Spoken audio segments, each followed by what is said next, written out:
Hello students, how are you?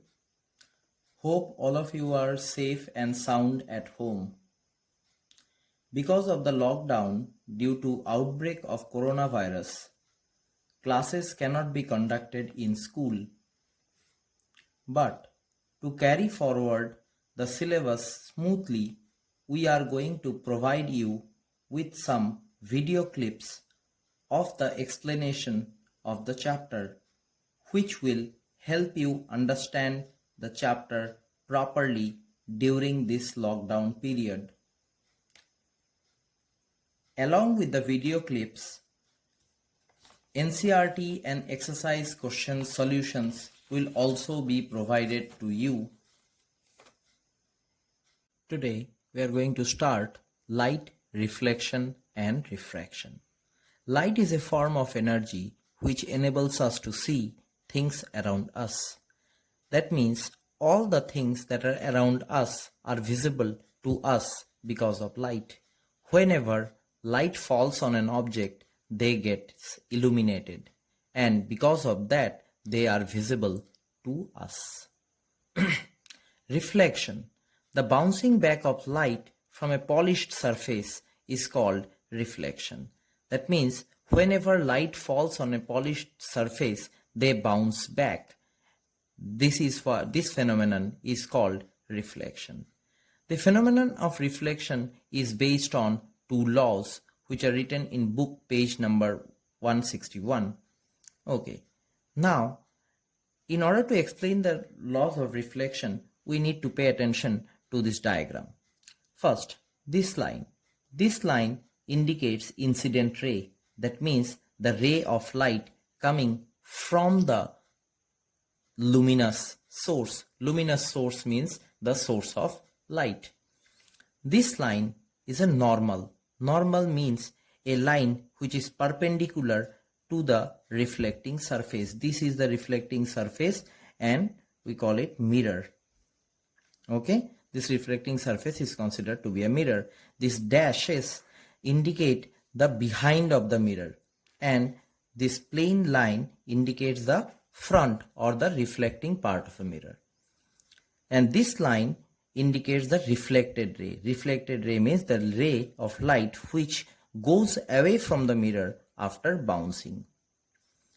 I or angle I represents the angle of incidence. Angle of incidence means the angle between incident ray and the normal.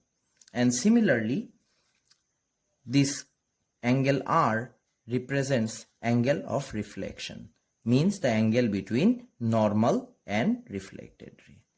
According to the laws of reflection, incident ray, normal and reflected ray always lie on the same plane. And the second one is angle of incidence is always equal to angle of reflection. Now we are going to learn about the type of mirrors.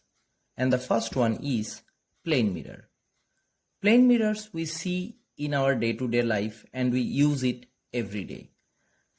Properties of images formed by a plane mirror. First one is virtual and erect. Erect means upright. And the definition of virtual image and real image will be provided a little bit later. Laterally inverted. Laterally inverted means if we lift our right hand, the image on the mirror will lift its left hand. Object distance is equal to image distance. That means if we move towards the mirror, if we take a step towards the mirror, our image will also take a step towards us. And if we take a step back, our image will also take a step back. Object height is equal to image height. That means whatever my height is in front of the mirror, my image will also have the same height. The next type of mirrors are spherical mirrors. These are called spherical mirrors because they are a part of a sphere. Spherical mirrors are subdivided into two different types. One is a concave mirror. As you can see from the picture, the concave mirror is bulged inside. These dash parts indicate the behind of the mirror, and this part is the shiny part. Where are they used? They are used in torches, headlights to get a powerful beam of light. They are used as shaving mirrors also.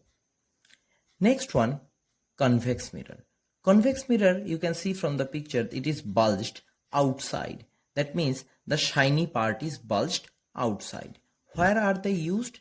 They are used as rear view mirrors in vehicles and security mirrors in shopping centers. Now, I am going to define and distinguish between real image and virtual image. Real images are formed by actual intersection of light rays. Whenever rays of light meet, after reflection an image is formed, those type of images are called real images. Real images are inverted. Inverted means upside down, and they can be formed on a screen. Whereas virtual images are formed by extending the rays backwards and making them meet. This actually happens when rays of light diverge. Diverge means they go away from one another after reflection. Then, in order to show the formation of an image, we have to draw them backwards behind the mirror in order to show the formation of an image. This type of images are erect. Erect means upright, and they cannot be formed on a screen.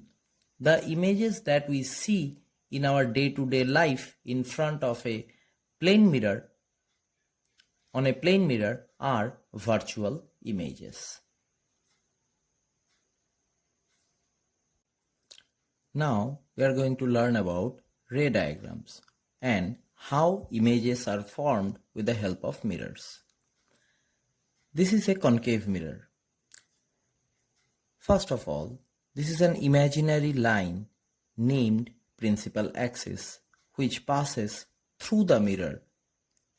The point where this principal axis cuts the mirror is termed as P. P stands for pole. This is C. C for center of curvature. It is considered to be the center of the sphere of which this concave mirror is a part. And this is F. F is the focus. Focus is the midpoint of C and P. And this is the point where all parallel rays to the principal axis come and meet after reflection. Here, AB is the object. Here, AB is the object. The first ray comes out from A, moves parallel to the principal axis, and passes out through the focus. The next ray passes through the center of curvature and returns back through the same path. Always remember that without these arrows, ray diagrams are meaningless. So make sure that you provide proper arrows while drawing a ray diagram. You can see this is the point where the two rays meet after reflection, and this is where the image is formed. The image is named as A dash and B dash. You can see AB is the object, A and B. AB is the object and A dash B dash is the image. And what is the property of the image? It is real and inverted. You can refer to book page number 166 and 167 to see how images are formed for different positions of object in front of the mirror. Now we are going to learn about mirror formula and sign convention. Before learning about mirror formula, we should know that small f stands for focal length. Focal length is the distance between pole and focus. Here, all the distances are calculated from the pole. U stands for object distance. Object distance means the distance between object and pole. Same way, V stands for image distance. It means the distance between pole and the image. Magnification, M stands for magnification. Magnification tells us whether the image is real or virtual, and it also tells us whether the image is magnified or diminished. H stands for object height and H dash stands for image height. R stands for radius of curvature. That means the distance between pole and center of curvature. Now 1 by F is equal to 1 by V plus 1 by U. This formula is known as the mirror formula. M stands for minus V by U. M also stands for H dash by H. If we know the radius of curvature, we can calculate focal length with the help of this formula. In case of sign convention, we must always remember that whatever is above the principal axis is considered to be plus and whatever is below the principal axis is considered to be minus. Whatever is left of the mirror is considered to be minus and whatever is behind the mirror or to the right of the mirror is considered to be plus. Now you see, U is always minus. It means that the object is always placed in front of the mirror. Real image is always minus and plus for virtual image. Focal length of a concave mirror is minus and plus in case of a convex mirror. Magnification of real image is minus and it is plus in case of virtual image. H is always plus and H dash is minus for real image and plus for virtual image. You can pause this video to write these sign conventions down, which will help you in doing the numericals. This is the end of today's discussion. Today we have learned about light, reflection, laws of reflection, and various types of mirrors like plane mirrors, concave mirrors, convex mirrors, the properties of images formed by them and their uses as well. We have also learned about real image and virtual image. Then we have learned about mirror formula and sign convention, with the help of which you can solve the numericals that are provided in your textbook. Hope to meet you again next week with a discussion of some more topics. Thank you.